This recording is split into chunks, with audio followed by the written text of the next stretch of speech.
You don't need I that? don't think so. I think you'll be able to hear me all right. Okay, if you do this. What the Lord showed me the last couple nights is when He puts something on your mind, you know it's God speaking, because He does not stop, especially with me. He don't stop telling me what to do until I do it. So I came up to Pastor Tracy today and asked her if I could put this off my mind to do what I'm supposed to be doing. Do you really know God? Do we really know God? I don't believe we really know God completely. In the beginning, God made the heavens and the earth. He made the light, the darkness. He made the trees. He made the terrain. He made everything that's here. Two of every kind of animals and stuff so they could reproduce. Everything we have today is made of God. And you say, well, can God use me? I always said, I don't think so. Why would God want to use me? Why would He want to use you or use you? But guess what? He has a purpose for each and every one of us. Now, like Moses thought he was just a man that could not be used.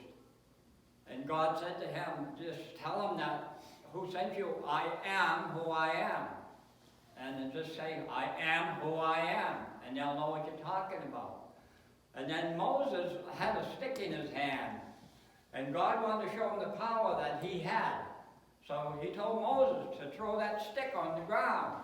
So Moses threw that stick on the ground and then it turned into a snake. And he says, touch it again. And he touched it again and it came back and there was a stick. So that shows what the power of God can do through a man. Just like He can do through us. Just like another one was when the guy was dead in the cave for two years, right? 2 days, rather, with the girls.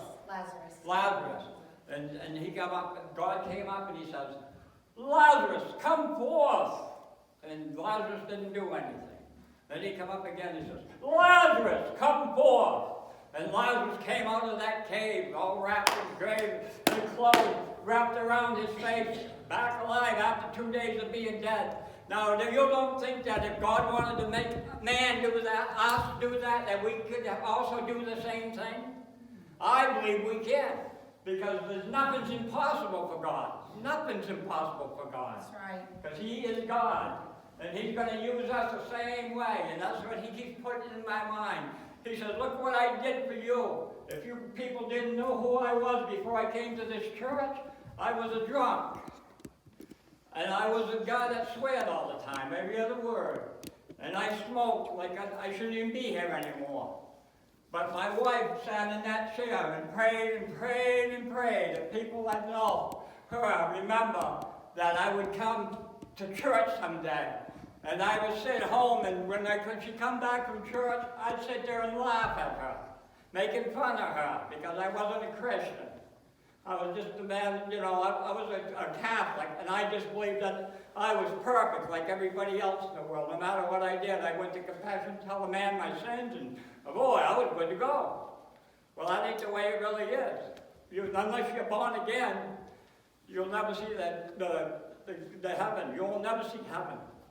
So anyway, my wife kept praying for me and praying for me and praying for me. And meanwhile, I'm sitting home laughing at her, right? And then she would bring those little church book things. Leave them laying around everywhere. When she was gone, I started to read these things. God was working on me. My wife didn't know it. But I was reading these little things. And then every week it got stronger and stronger and stronger. I had to find out more and more about God. And then all of a sudden, I started watching these TV programs, Christian ones, all the time. Every time she'd be gone, I'd be watching these things, right?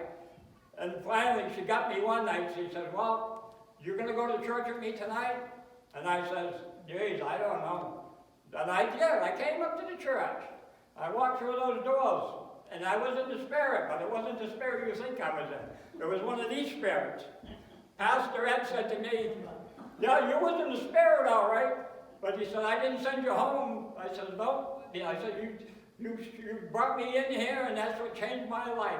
And then probably a few weeks later after that, I came up to this altar and gave my life to Jesus. And I'm going to tell you one thing.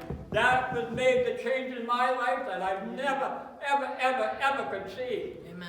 It was like snapping a light switch off. I quit drinking. I quit smoking.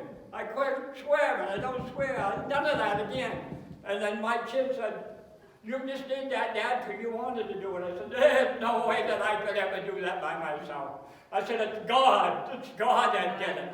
And then I'll tell you one thing. I walked around just like I was an angel flying around everywhere that I went for one whole year. I felt something inside of me that I've never felt before.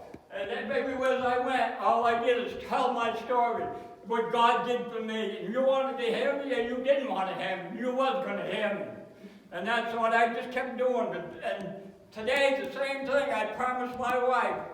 I said, when she died, I said, no matter what happens, I will continue going to church. And I've been here ever since. And then I want to tell you about the nursing home experience. When I was with my wife, I used to go down and see with her all the time. Well, the last couple of days before she passed away, I was sitting in the chair right beside her because I wouldn't leave her bed. And I would hold her hand, and she could not open her eyes at all. And they said, no, she'll never open her eyes again. And I kept praying to God. I said, God, no matter what happens, please show me that she knows that I will be all right. And I told her, I said, you can go to be with the Lord. I'm going to be all right. And I asked for a sign. I want some kind of a sign to know that you would know what I'm talking about. When I would talk to her, she could not, you didn't think she could hear anything, but they can hear everything you say, so you want to be careful what you say when somebody passes away. She would squeeze my hand just a little bit, so I know she knew I was there. But anyway, I asked for that miracle to happen. And just before she died, God made her open her eyes, and she stared right at me and says, I'm good, I'm okay. Now, Pastor Ed was there, and he said, that is the miracle from God. God answered your prayer. So people, don't give up, because God is there for us no matter what we go through. And I just want to thank Pastor for letting me share this message. It makes me feel good. Amen. Thank you. Amen.